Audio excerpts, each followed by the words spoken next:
ሰላም ጤና ይስጥልን እንዴት አላችሁ ክቡራትና ክቡራን አድማጮቻችን ከዩቲዩብ ቻናላችን ወደ እናንተ የምናደርሳቸው ስፖርታዊ ጉዳዮች ተጀምረዋል።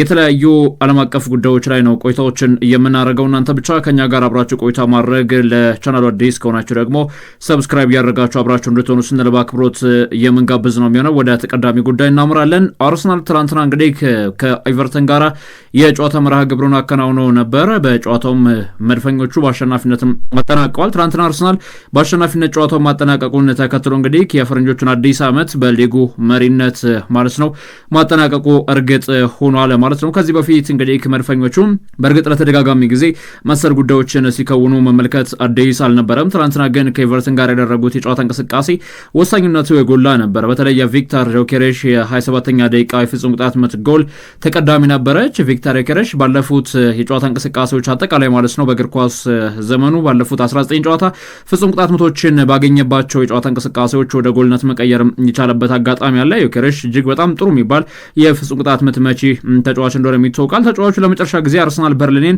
ከሜዳ ውጭ ወደ ተርፍ ሞር ተጉዞ 2-0 በሆነ ውጤት ካሸነፈበት ጨዋታ በኋላ ማለት ነው ጎል ሲያስቆጥር እንግዲህ ይሄኛው ለመጀመሪያ ጊዜ ነው። በ10ኛ ሳምንት ነበር የመጨረሻ ጎሉን ማስቆጠር የቻለው። ትናንትና በ17ኛ ሳምንት ጨዋታ እንግዲህ ከኤቨርተን ጋር በተደረገው የጨዋታ እንቅስቃሴ 27ኛው ደቂቃ ላይ ኳስና መረብ ማገናኘት ችሏል ማለት ነው። አጥቂው እንግዲህ ከሰባት ጨዋታዎች በኋላ ወደ ጎል አስቆጣሪነት መመለስ የቻለበት ሂደት ተመልክተናል። በአርሰናል በኩል በመጀመሪያ ቋሚ 11 እንግዲህ ጥሩ የሚባሉ ፊቶችን የተመለከትንበትም ነበር። ከጉዳት መልስ ዊሊያን ሳሊባ በጨዋታ እንቅስቃሴ ላይ ተሳታፊ የነበረበትም ሂደት ነበር ከሂንካፔ ጋር በመጣመር ማለት ነው። ሌላው ደግሞ 65ኛው ደቂቃ ላይ ጋብሪኤል ሱስም ወደ ጨዋታው እንግዲህ ተመልሶ የመጫወቻ ደቂቃዎችን አግኝቷል። የማርቲን ኦዴጋርድም እንቅስቃሴ መዘንጋት ያለበት አይመስለኝም። በተለይ ኤብሬች ኤዜ ትናንትና በነበረው የጨዋታ እንቅስቃሴ እንግዲህ ተሳታፊ እንዳልነበረ ይታወቃል ተጫዋቹ ማለት ነው። ከዚህ ጋር ተይዞ ብዙ ጥያቄዎች ይነሱ ነበር በሱፐር ሚኬል አርቴታ ቡድን በኩል። እንደ ቲም ተጠባባቂ ወንበር ላይ ነበር ኤዜ የነበረው። ነገር ግን እያፈራረቁ መጠቀሙ ወሳኝነቱ የጎላ እንደሆነም ተመልክተናል። ትናንትና በአሸናፊነት መድፈኞቹ ጨዋታው ማጠናቀቃቸውን ተከትሎ እንግዲህ የእንግሊዝ ፕሪሚየር ሊግ የደረጃ ሰንጠረዥ ለሰዓታት በማንቸስተር ሲቲ ተወስዶበት የነበረውን ቦታ መረከብም ችሏል ማለት ነው። 39 ነጥብ ይዟል መድፈኛው አርሰናል። ማንቸስተር ሲቲ ደግሞ 37 ነጥቦችን ይዞ ሁለተኛ ደረጃ ላይ መቀመጥ የቻለበትን ሂደት ተመልክተናል። ሌላው ሊቨርፑል ከቶተንሃም ስፐርስ ያደረጉት ጨዋታ ተጠባቂ ነበር። ቶተንሃም በሜዳው ነበር ይህንን ጨዋታ ያደረገው። ዣቪ ሲሞንስ በ33ኛው ደቂቃ በቀይ ካርድ ከሜዳ ተሰናበተ። ከዛ እንደገና 46ኛው ደቂቃ ላይ ኮኖር ብራድሊን ተክቶ ወደ ሜዳ የገባው አሌክሳንደር ኢሳቅ በ56ኛው ደቂቃ ላይ ኳስና መረብን ማገናኘት ችሏል። በእርግጥ ተጫዋቹ ሜዳ ላይ መቆየት የቻለው ለ14 ደቂቃዎች ብቻ ነበረ። ምክንያቱም በጨዋታ ላይ እንግዲህ ክርስቲያኖ ሮሜሮ እንግዲህ ጥፋት ፈጽሞበት ከሜዳ በጉዳት ተሰናብቷል ማለት ነው። በነገራችን ላይ ክርስቲያኖ ሮሜሮ ማለት እንግዲህ እጁ ላይ ነፍስ ይጠፋበታል ብላችሁ የምትሰጉለት አይነት ተከላካይ ነው።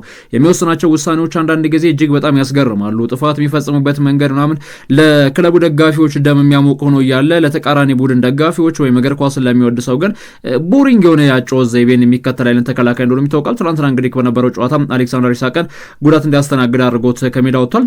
ክርስቲያኖ ሮሜሮም እንግዲህ በጨዋታው በቀይ ካርድ ከሜዳ ተሰናብቷል ማለት ነው። በሁለት ቢጫ 93ኛው ደቂቃ ላይ ነው በቀይ የወጣው። ያው ቀደም ሲል ለነገርኳችሁ ዣቪ ሲሞንስ በ33 በ93 ደግሞ ክርስቲያኖ ሮሜሮ በቀይ ካርድ ከሜዳ ወጥቷል። ለኤቨርተን ብቸኛው አንጎል ሪቻርልሰን ነው ያስቆጠረው። ሁጎ ኤኪቲኬን በተመሳሳይ ለሊቨርፑል በ66ኛው ደቂቃ ኳስና መረብን ማገናኘት ችሏል። ኤኪቲኬ በነገራችን ላይ ጎሎችን እያስቆጠረ ይገኛል። ሊድስ ላይ 2 ጎሎችን አስቆጥሮ ነው 3-3 እንዲጠናቀቅ ያደረገው። ከዛ በቻምፒየንስ ሊግ ከኢንተር ጋር በነበረው ጨዋታ ጎል አላስቆጠረም። ነገር ግን ከብራይተን ጋር በነበረው ጨዋታ እና እንደዚሁም ቶተንሃም ጋር በነበረው ጨዋታ ኳስና መረብ ማገናኘት ችሏል። ጥሩ የሚባል ብቃት ላይ የሚገኝ አጥቂ እንደሆነ ይታወቃል። ለማንኛውም እንግዲህ ትናንትና ከነበሩ ጨዋታዎች ይሄኛው ተጠባቂ ነበር። ቀን ምሳ ሰዓት ላይ ኒውካስል ዩናይትድ ከቼልሲ ያደረጉ ጨዋታ ነበር። ወልትሜድ ደምቆና እንደዚሁም ጎምርቶ በመሸበት ጨዋታ እንግዲህ 2-0 ይመሩ ነበር ኒውካስል ዩናይትድ። ነገር ግን ሬሲ ጄምስ ምን ያክል አስደናቂ ተጫዋች እንደሆነ ምን ያክል ጥራቱን የጠበቀ ተጫዋች እንደሆነም ተመልክተናል። በትናንትናው ጨዋታ በቅጣት ምት እንግዲህ አስደናቂ ጎል አስቆጥሮ ቡድኑን ወደ ጨዋታ ሪትም እንዲገባ ማድረግ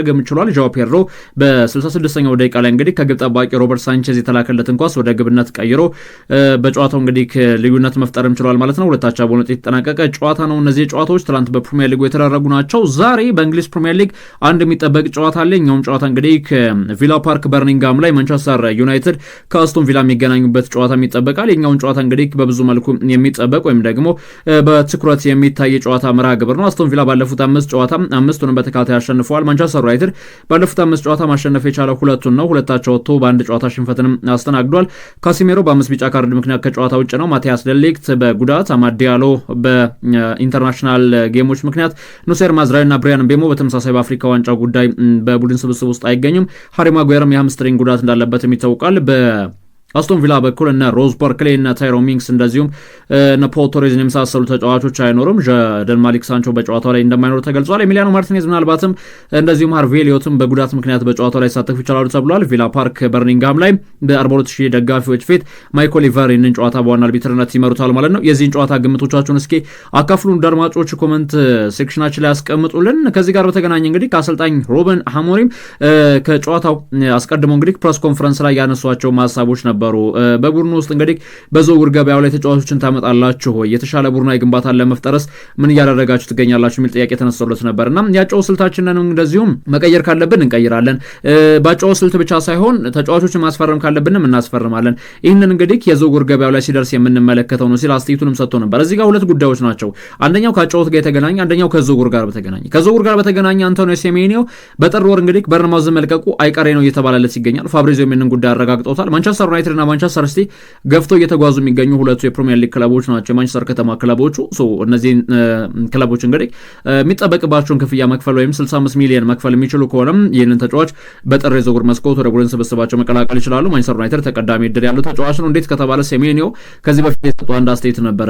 ብቃትን አጉልተ የምታሳይበት ቦታ ካልሆነ ይሄ በጣም በርካታ አማራጮች ያሉበት ክለብ ውስጥ መግባት አያስፈልግም ሲል አሳብሶቱ እንደነበር ይታወቃልና በማንቸስተር ሲቲ ቤት እንግዲህ በየትኛውም የሜዳ ክፍል ብትሄዱ ሁለትና ከዛ በላይ ጥራታቸውን የጠበቁ ተጫዋቾች አሉ። ፎደን ስትሉ ጀርሜን ዶኮ አለ፣ ሳቪኒዮ ስትሉ ከዛ እንደገና በርናርዶ ሲልቫ እያላችሁ ታነሳላችሁ። በጣም በርካታ ጥራት ያላቸው ተጫዋቾች አሉ። ከሳምንት ቋሚ ሆኖ መጫወት የሚችልበት ክለብ ማንቸስተር ዩናይትድ ነው። ከዚህ ጋር ተያይዞ ዩናይትድን ይመርጣል ተብሎ ይጠበቃል። ሌላው ከጨዋታ ጋር በተገናኘ አሞሪም ምንድነው ያለው? እንግዲህ አጨዋወታችን ወይም የጨዋታ አቀራረባችን ችግር ይፈጥርብናል ብለን ካሰብን የጨዋታ ስልታችንን እንቀይረዋለን። ነገር ግን በአራት ተከላካይ መጫወት ሲኖርብን ነው የምንጫወተው። ከዛ ውጪ በየጨዋታው እንግዲህ የተለያዩ ነገሮችን እንሞክራለን ሲል አስተያየቱን የሰጠበት ጉዳይም ተጠቃሽ ነው።